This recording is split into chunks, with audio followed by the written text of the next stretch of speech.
মৰমৰ ছাত্ৰ ছাত্ৰীসকল, আজি সাধাৰণ জ্ঞান ক্লাছলৈ তোমালোকক সকলোকে স্বাগতম জনাইছোঁ।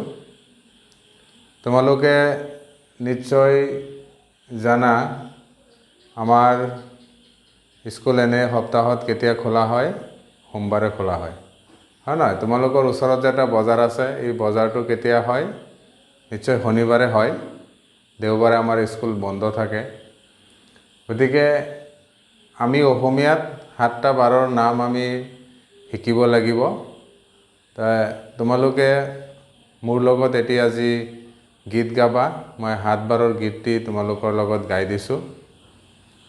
সকলোৱে মোৰ লগত একেলগত গাবা দেই।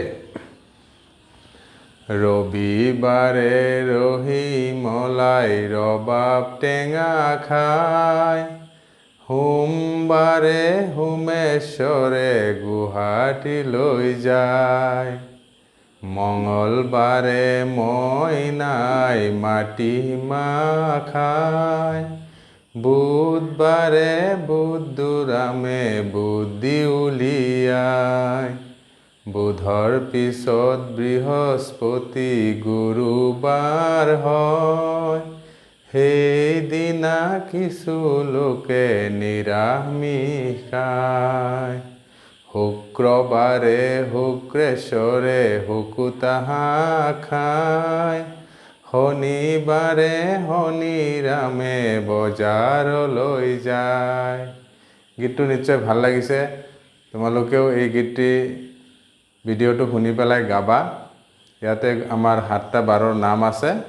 গতিকে আমি এতিয়া অসমীয়াত 7 বাৰৰ নাম আমি শিকিম। এতিয়া তোমালোকে মোৰ লগত 7 বাৰৰ নাম পঢ়ি যাবা। দেওবাৰ, সোমবাৰ, মঙলবাৰ, বুধবাৰ, বৃহস্পতিবাৰ, শুক্ৰবাৰ আৰু শনিবাৰ। এতিয়া মই তোমালোকৰ লগত আলোচনা কৰিম আমাৰ প্ৰধান দিশ কেইটা আছিলে? প্ৰধান দিশ 4টা। প্ৰধান দিশৰ বিষয়ে আলোচনা কৰিম। আমি জানো প্ৰধান দিশ কেইটা?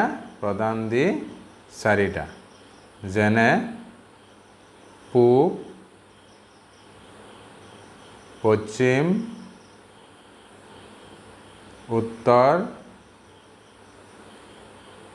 দক্ষিণ।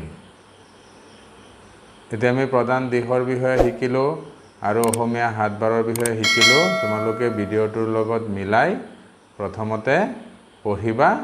তাৰপিছত তোমালোকৰ সাধাৰণ জ্ঞানৰ বহীত অসমীয়া 7 বাৰৰ নাম আৰু প্ৰধান দিশ 4টা লিখি পেলাই ধুনীয়াকৈ মুখস্থ কৰিবা দেই। আজিলৈ মই এইখিনিতে সামৰণি মাৰিলোঁ। ধন্যবাদ।